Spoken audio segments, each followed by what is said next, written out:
Praise the lord. ప్రభు అయిన యేసుక్రీస్తు నామములో ఈ కార్యక్రమాలు వీక్షిస్తున్న మీ అందరికీ హృదయపూర్వకమైన వందనాలు తెలియజేస్తున్నాం. పరిశుద్ధ గ్రంథములో నుంచి రోమాపత్రిక 16వ అధ్యాయములో 20వ వచనాన్ని చదువుతున్నాం. సమాధానకర్తగు దేవుడు సాతానును మీ కాళ్ళ క్రింద శీఘ్రముగా చితక త్రొక్కుచున్నాను. మన ప్రభు అయిన యేసుక్రీస్తు యొక్క కృప మీకు తోడై ఉండును గాక. ఈరోజు దైవజనుడు పౌలు చెప్తున్నారు, సమాధానకర్త అయినటువంటి దేవుడు సాతానును శీఘ్రముగా మీ కాళ్ళ క్రింద చితకదొక్కాలి, శీఘ్రముగా చితక త్రొక్కవలెను. చూడండి, భక్తి చేసేవాళ్ళు ప్రార్థన చేస్తూ ప్రభువుని వెంబడిస్తున్న అనుభవాల్లో సాతానుకు యుక్తులు ఎరిగిన వారై ఉన్నారు. ఇక్కడ అంటున్న మాట అదే, శీఘ్రముగా నీవు సాతానును చితకదొక్కాలి, లయపరచబడాలి. ఎందుకంటే నహూము గ్రంథములో లయకర్త మీ మీదకు వస్తున్నాడు, వాణ్ణి మీరు బహుబలముగా ఎదిరించడానికి నడుము బిగించి బహుబలముగా ఎదిరించాలి. లయకర్త అపవాదికి మరొక పేరు. కాబట్టి శీఘ్రముగా అపవాది తంత్రములు చితకదొక్కాలి. ప్రకటన గ్రంథంలో 12వ అధ్యాయములో 12వ వచనములో, అందుచేత పరలోక నివాసులారా ఉత్సహించుడి, భూమి సముద్రమా మీకు శ్రమ, అపవాది తనకు సమయము కొంచెమే అని తెలుసుకొని బహుక్రోధము గలవాడై మీ యొద్దకు వస్తున్నాడు. దాని సమయం కొంచెమే ఉన్నాడు సాతానుడికి, వాడికున్న సమయము కొంచెమే ఉన్నదంట, బహుక్రోధముగా వస్తున్నాడు. అయితే మీరు ఏం కలిగి ఉండాలంటే శీఘ్రముగా చితకదొక్కాలి, సాతాను క్రియలు లయపరచాలి, శీఘ్రముగా తొక్కాలి. కొంచెమే ఉన్నది సమయం. బహుక్రోధముతో వస్తున్నటువంటి అనుభవాలు ఇక్కడ మనకి వాక్యం చెప్తున్నమాట. అందుకని ప్రార్థన యందు ఆత్మయందు దేవుని యొక్క సన్నిధిలో అత్యాశక్తి భరితులై ఆసక్తి కలిగి భయభక్తులు కలిగి ప్రభు చెప్తున్నటువంటి మాటల ప్రకారంగా అపవాది తంత్రములు ఎదిరించే శక్తి గలవారై ఉన్నారు. దేవునికి మహిమ కలుగును గాక. లూకా సువార్త 10వ అధ్యాయం 19వ వచనములో మీరు చదివితే, ఇదిగో పాములను తేళ్లను త్రొక్కుటకు శత్రువు బలవంతము మీద నీకు అధికారం అనుగ్రహించి ఉన్నాను. అర్థమైందండి? అది నీకే హాని చేయదు, ఎంత మాత్రము నీకు హాని చేయదు. దేవుడు నీకు అధికారం ఇస్తున్నాడు. పాములు త్రొక్కటానికి, తేళ్లను త్రొక్కటానికి, అపవాది తంత్రములను లయపరచటానికి దేవుడు అధికారం ఇచ్చాడు.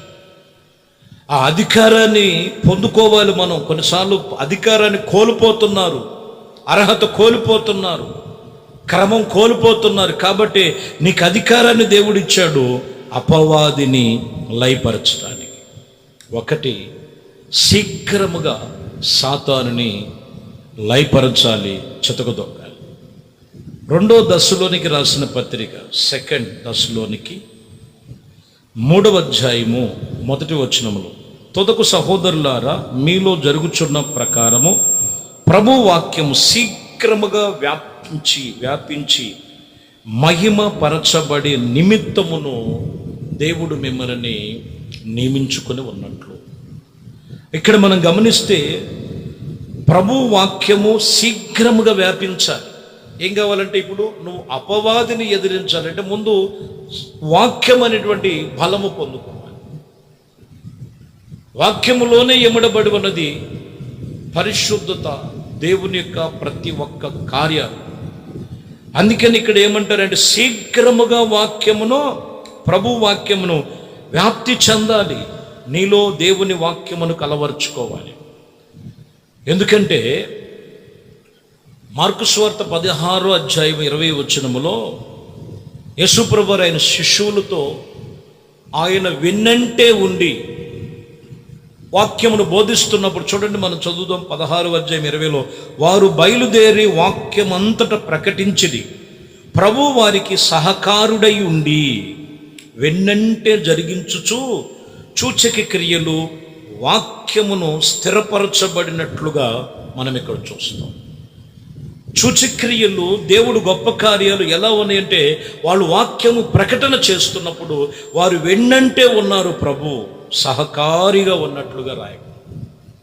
వాక్యం వినటానికి అలవర్చుకో, వాక్యం చదవటానికి అలవర్చుకో, ఉపదేశానికి నువ్వు అలవర్చుకో, ఉపదేశములను బట్టి నడుచుకుంటానికి అలవర్చుకో. దేవుడు నిన్ను అన్ని విషయములు స్థిరపరుస్తారు. ఆయన నిన్ను వ్యాప్తి చెందేటట్లుగా ఆయన కృపలో స్థిరపరుస్తాడు. ఎందుకంటే పౌలు గారు కూడా అదే చెప్తారు 10వ అధ్యాయంలో, హెబ్రీయులకు రాసిన పత్రికలో 22వ అధ్యాయంలో 10:22.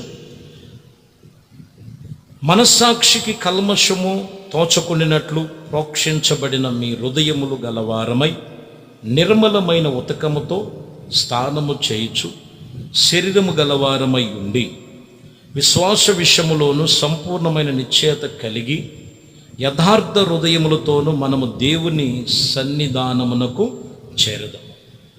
ఇక్కడ ప్రాముఖ్యమైన మాట ఏంటంటే, నిర్మలమైన ఉతక స్థానముతో, మనస్సాక్ష్యమునకు కల్మషము లేకుండా వాక్యము చేత ఉతక స్థానము చేయబడి విశ్వాసమందు సంపూర్ణమైన నిశ్చయత కలిగి యథార్థమైన హృదయముతో ఉన్నప్పుడు శీఘ్రముగా నీలో గొప్ప కార్యాలు చూస్తావు, ఆశ్చర్యమైన కార్యాలు చూస్తావు. చాలా జాగ్రత్తగా గమనించాలి.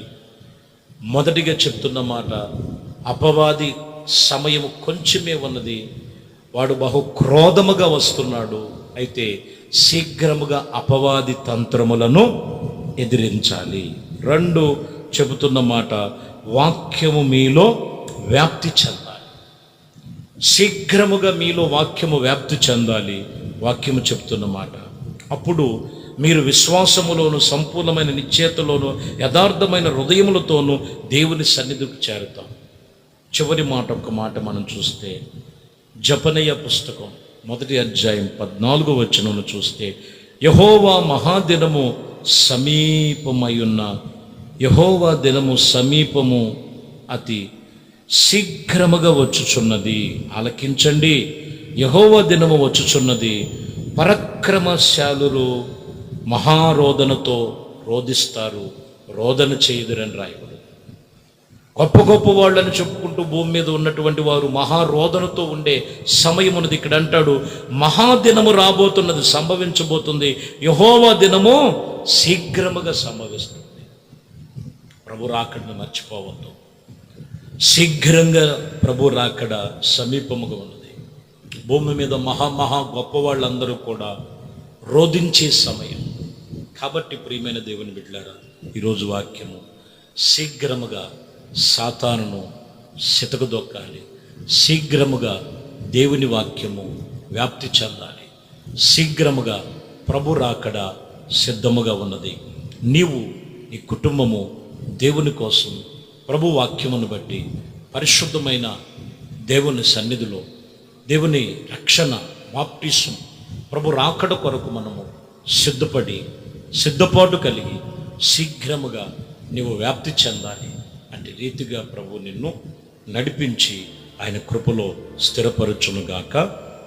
ఆమేన్. ప్రార్థన చేద్దాం. పరిశుద్ధుడా, ప్రేమ కలిగిన తండ్రి, మహోన్నతుడా, ప్రేమ కలిగిన తండ్రి, ప్రభువా, నీ శ్రేష్టమైనది పరిశుద్ధ నామమును బట్టి స్తోత్రం. ఏ తంత్రములు వారి మీద పనిచేస్తున్నాయి, అపవాది కుయుక్తులన్నీ శీఘ్రముగా యేసు నామములో లయమైపోవునుగాక. ఇదిగోనైనా అపవాది తంత్రములు ఎదిరించడానికి నేను మీకు అధికారం ఇచ్చానని చెప్తున్నాను. అట్టి అధికారం పొందుకొని వాక్యమందు వ్యాప్తి చెంది ప్రభు రాకడ కొరకు సిద్ధపడేటువంటి కుటుంబాలుగా ప్రతి ఒక్కరిని మీ చేతులకు అప్పగిస్తూ మీ దివ్య నామమునకు మహిమ తెచ్చుకొనమని, ఘనత మహిమ ప్రభావాలు మీకే పొందుకోమని నజరేయుడైన యేసుక్రీస్తు నామములో ప్రార్థించి వేడుకొనుచున్నాము తండ్రి. ఆమేన్. ఆమేన్. ప్రభు మిమ్మల్ని దీవించి ఆశీర్వదించునుగాక.